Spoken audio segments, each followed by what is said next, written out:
નમસ્કાર, હું કરણ જોશી। મિત્રો, મોંઘા મોબાઈલ ફોન ખરીદવા એ લગભગ ઘણા લોકોનો શોખ હોય, પણ ધ્યાન રાખો, આ એક ટ્રેપ છે। આ વિડીયોમાં આપણે જાણીશું કે શું કામે મોંઘા મોબાઈલ ફોન ન ખરીદવા જોઈએ। તમે જોયું હશે કે ઘણા લોકો લોન લઈ અને ફાઇનાન્સ ઉપર EMI ઉપર ફોન લેતા હોય, અને ફાઇનાન્સમાં પણ કહેવામાં આવે કે એના માટે તમારે વધારે પૈસા આપવાની જરૂર નથી, જેટલાનો મોબાઈલ છે એટલા જ પૈસા તમારે આપવાના થશે। 0% વ્યાજે તમને ફાઇનાન્સ મળી જ રહેશે, લોન મળી રહેશે, અને આપણે પણ પછી એ લોનના નામે મોબાઈલ ફોન ખરીદી લેતા હોય છે, પછી ભલે કે ગમે એટલો મોંઘો દાટ ફોન હોય।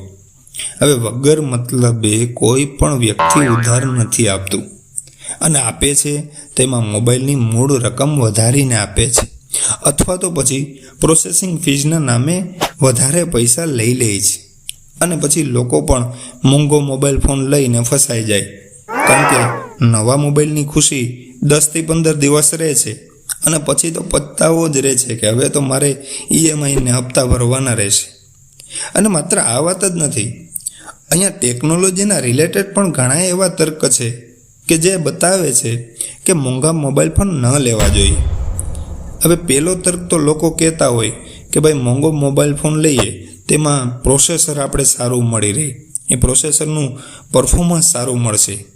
હવે આટલું સારું પ્રોસેસર 50,000 કે 1 લાખ ફોનમાં આવે છે, તો તમે એને કરશો શું? તમારે વધુ તો મોબાઈલમાં વોટ્સએપ વાપરવું છે, કે પછી ફેસબુક કે પછી કોઈ ઇન્સ્ટાગ્રામ વાપરવું છે, તો એના માટે ફાસ્ટ પ્રોસેસરની કોઈ જ જરૂર નથી। અને વાત રહી કોઈ હાઈ રિઝોલ્યુશન ગેમની, તો એના માટે 15 કે 20,000 વાળા મોબાઈલમાં પણ એ રમાશે, એ પણ એટલી સરળતાથી કે જેટલી આપણે 1 લાખના મોબાઈલ ફોનમાં રમશું।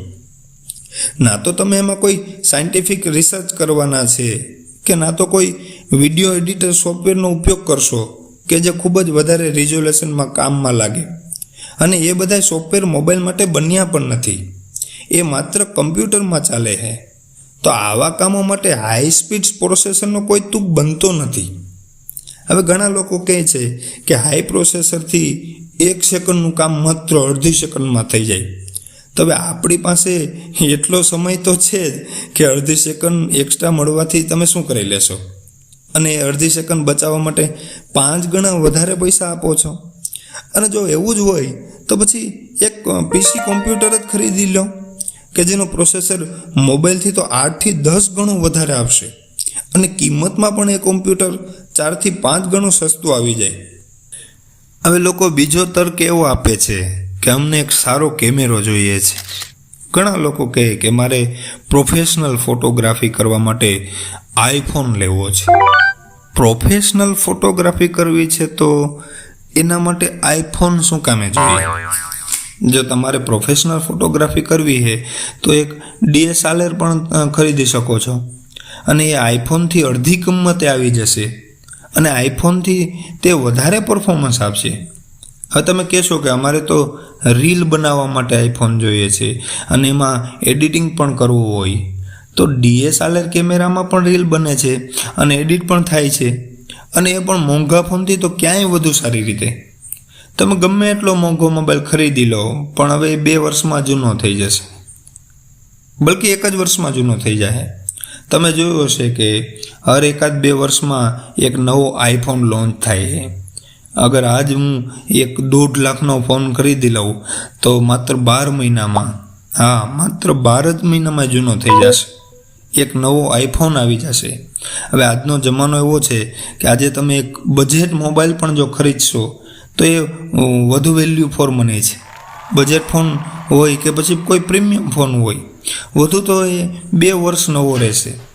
એવું એટલે કહું છું કે ફોનમાં ઘણી એવી વસ્તુ હોય છે કે જે પૂરી થવા માંડે છે, જેની લાઈફ પૂરી થઈ જાય છે, જેમ કે એની બેટરી, એનો કેમેરો, એની સ્ક્રીન, આ બધામાં ઘસારો લાગે છે, એનું સોફ્ટવેર પણ જૂનું થઈ જાય છે, અથવા તો 2 વર્ષ પછી એવી કોઈ ટેકનોલોજી બજારમાં નવી નીકળી જાય છે કે તમારો પ્રીમિયમ ફોન પણ હોય તો એ જૂનો થઈ જશે, અને એની સામે કોઈ બજેટ ફોન હોય, સસ્તો ફોન હોય, તો એ તમારાથી પણ વધુ સારા ફીચર્સ આવશે એમાં।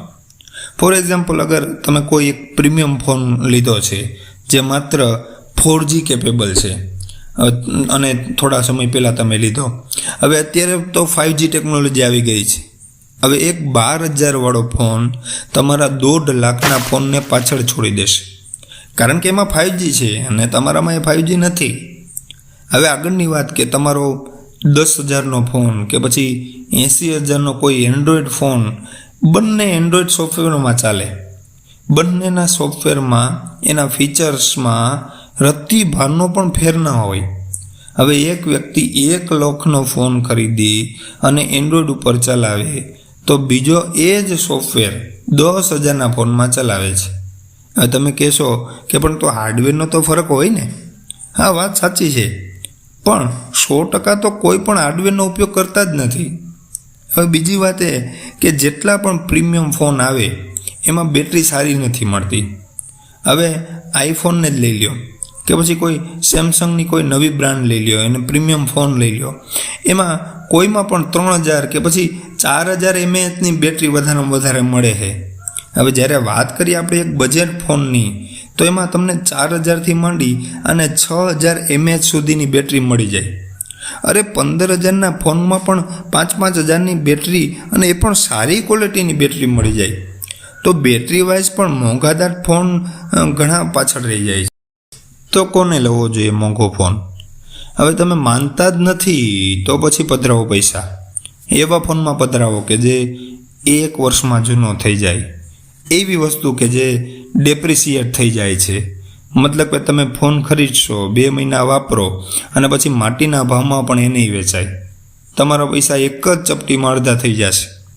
જેમ કે નવો ફોન ખરીદ્યો અને એનો ડબ્બો ખોલ્યો તો એ અનબોક્સ થઈ ગયો. હવે એની માર્કેટ વેલ્યુ ત્યાં ને ત્યાં 30,000 કે 40,000 ઓછી થઈ ગઈ. જ્યારે તમે એના ઉપરથી માત્ર ટેપ હટાવી ત્યારે જ એની વેલ્યુ ઓછી થઈ ગઈ. હવે આવું કોઈ ઇન્વેસ્ટ કરવું છે તો પછી તમે એમાં પૈસા નાખી શકો. તો એવા લોકોને ફોન આવો લેવો જોઈએ. અને એવા લોકોને પણ કે જેની પાસે માની લો કે ખૂબ જ રૂપિયા છે અને એને ખબર નથી પડતી કે મારે પૈસાને ક્યાં વાપરવા. હવે એવા લોકોને તો આવા ફોન લઈ જ લેવા જોઈએ. અને બીજું એવા લોકોને પણ કે જે માત્ર શો ઓફ કરવા માંગે છે, શોબાજી, કે જેના જીવનમાં બીજાને બતાવવા માટે બીજું કાંઈ છે જ નહીં. તમે જીવનમાં કાંઈ કરી નથી શક્યા અને પપ્પાના પૈસા આરામ કરો છો ને તમારી અંદર તમારી બુદ્ધિ કે તમારી પર્સનાલિટી કે તમારું ટેલેન્ટ આમાંથી કંઈ બતાવવા જેવું છે જ નહીં કોઈને. અને તમે એના માટે 1 કે 1.5 લાખ ખર્ચ કરી અને એક એવી મટીરિયલિસ્ટિક વસ્તુ લેવા માંગો છો કે જે બીજાને તમે બતાવી શકો અને પછી તમારો સ્ટાઇલ જમાવવા માંગો છો. મોંઘો ફોન લેવો જોઈએ અગર તો તમારી પાસે એવી કોઈ જાણકારી છે કે જે લીક થઈ જાય તો દેશની સુરક્ષામાં ખતરો પેદા થઈ જાય, અથવા તો તમે કોઈ એવા મોટા કોઈ બિઝનેસમેન છો કે જેની કોઈ કંપની છે અને એની ક્લાસિફાઈડ ડિટેલ તમારા ફોનની અંદર છે અને એને ગુપ્ત રાખવી ખૂબ જ જરૂરી છે, તો ઠીક છે, તો બેઝિજક થઈ અને મોંઘો ફોન લઈ લેવો.